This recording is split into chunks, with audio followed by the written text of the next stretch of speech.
So now today, inshallah, we will, as you have seen here, that if this lamp has lighted, and the lamp of Marifa, the lamp of knowing yourself, then in the mirror you can see your story.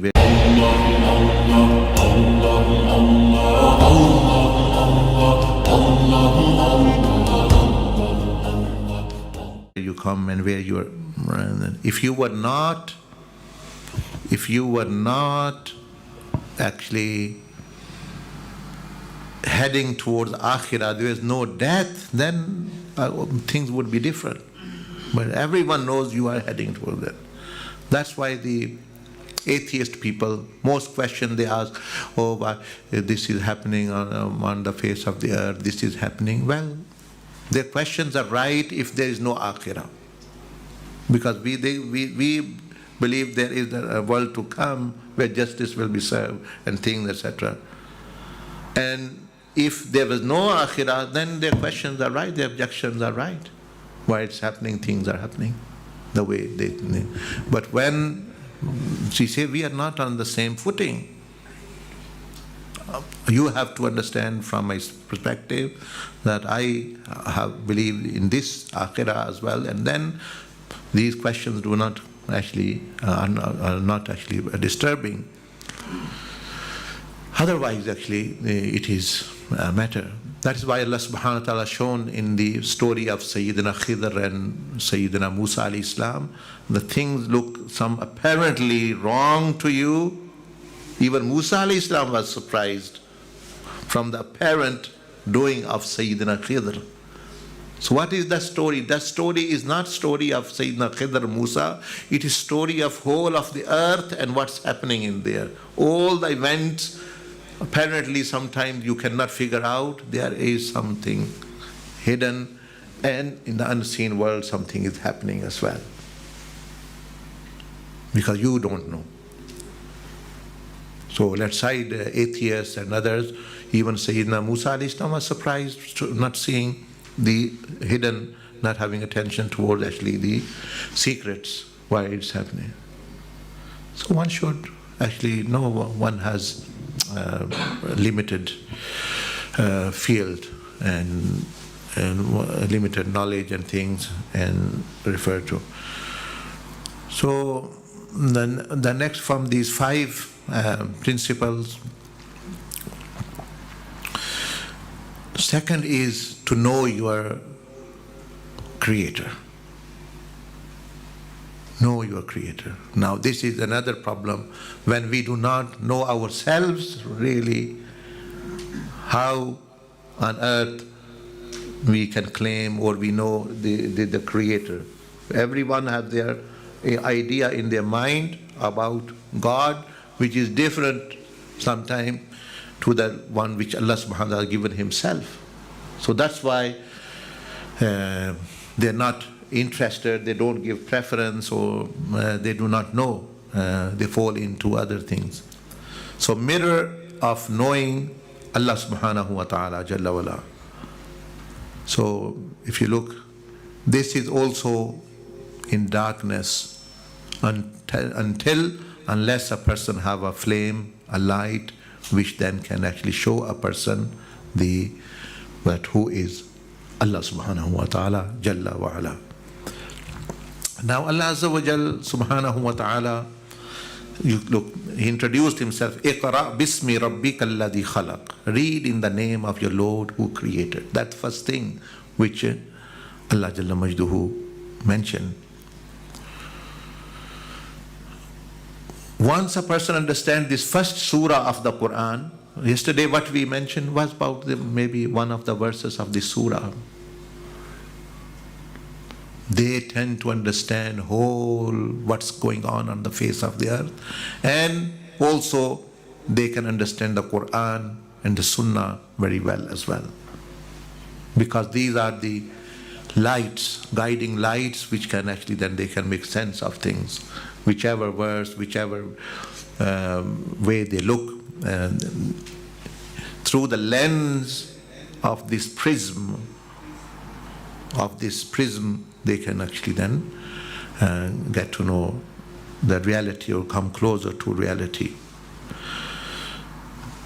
So about Allah Jalla Majduhu, the Creator, who He is. And now He is not a body which we can see.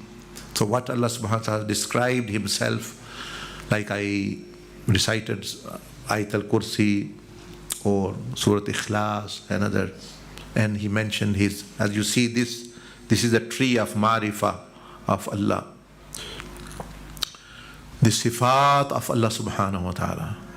Allah's entity, His Zat, we even do not know our spirit, the reality of our spirit. How would we know where it came from? Allah subhanahu wa ta'ala, and we do not know. So that's like a no-go area. We don't have access. Even. Yes, we have some access to know about the sifat of Allah Jalla Majduhu, the attributes. So, firstly, ponder over this. Imagine you are existing, you have an entity, you are conscious, I am Bashir, I am Abdullah, I am Nazir, I am Javed, I am this, whatever your name is. You have a sense of knowledge and consciousness that you exist. And you say, okay, this is me, this is my house, this is my life and things. Imagine who is Allah, that He was there and there was nothing else with Him, was alone. And He had infinite sifat of Allah, He had infinite qualities and attributes, and now as well He has. And He didn't need to create you. Just think about yourself, what your name is. He didn't need you. He didn't need anyone. Just out of love and generosity, like a person, a rich person, if he has a lot of money, plenty of money, abundance, if he is generous, if he has the quality of generosity, he's sakhi, he would like to give to others. He would like to give to others. Not because he need to give others, but because of that generosity, because he has treasures, now he likes to give to others. So Allah Azza wa Jal is from His awwal and akhir, first and the last. He didn't need. Out of love and generosity, Allah subhanahu wa ta'ala Azza wa Jal decided, let's give existence to some other creation who can enjoy themselves, who will know at least who they are. Give them the opportunity to rule kingdoms I will create, and who will have relationship with me as well. And I will give them. Now if Allah creates and He says, no, I don't want to have a relationship with you, then okay, we live and die. Allah is not interested in it. Like in this world, for example, without any example, there are many people who don't want anything to do with you if they don't need you. If they need money, they will come to you. If they need applaud, they will come to you. If they need some actually fame, they'll come to you. If they don't need, like many princes, kings and queens and very rich people, you can't even see them. They're not bothered. They don't want to. They see people, different type of people of their kind. They don't want to live with you. Now imagine Allah is beyond every conception, every limitation, and even we cannot think of His perfection how He is. If He decided to be alone and even created us, okay, they can have their life and I don't want to know them. They are some other entity. But no, Allah Jalla Majduhu, first thing which He did was Creator gave us existence. He didn't need us just for us, just out of love, just out of wisdom and His quality, because He have a quality of Khaliq.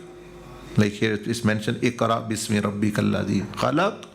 He said, let's give them existence and they can also live life of enjoyment and pleasure, and they can have their own kingdoms, and they can have their own spouses, and they can have own palaces, and they can have pleasures, and I will create food for them. This is all the, you may say, manifestation of one of the sifat of Allah, khaliqiyat, the khalq. A person who gives you a job, you are very thankful to them. Person who gives you a car, you're very thankful. Person who gives you a very expensive shoes, you are thankful. Imagine the one who gave you existence. And existence, not like you were very superior before and He gave you some higher existence. Changed, just think for him. Change from a fluid, a spermatic fluid, transforming into what you are now. That's what Allah subhanahu wa ta'ala mentioned. ذَلِكَ عَالِمُ الْغَيْبِ وَالشَّهَادَةِ الْعَزِيزُ الرَّحِيمُ الَّذِي أَحْسَنَ كُلَّ شَيْءٍ خَلَقَهُ وَبَدَأَ خَلْقَ الْإِنسَانَ مِنْ طِينٍ ثُمَّ جَعَلَ نَسْلَهُ مِنْ سُلَالَةٍ مِّن مَّاءٍ مَّهِينٍ. Firstly, from dust, He said, Adam alayhi salam, Sayyidina Adam alayhi salam. Imagine dust. What is dust? Every time soil we see in our feet here and there. And then from that fluid, here you are. And why He has created? Does He need you? He have any darura of you? No, not at all. Darurat bhi nahi hai. He doesn't need you. You see, this was one, if He had needed, okay, Allah needed us, that's why, okay, He created us. No, He doesn't need. He said, He's Ghani. His one sifat is called Ghani. And especially in Surah Ikhlas, He mentioned, Allah Hus Samad. He is Samad. He doesn't need anyone. Who is Samad? Samad is the one who everyone needs and He needs none. So start from the very, very beginning.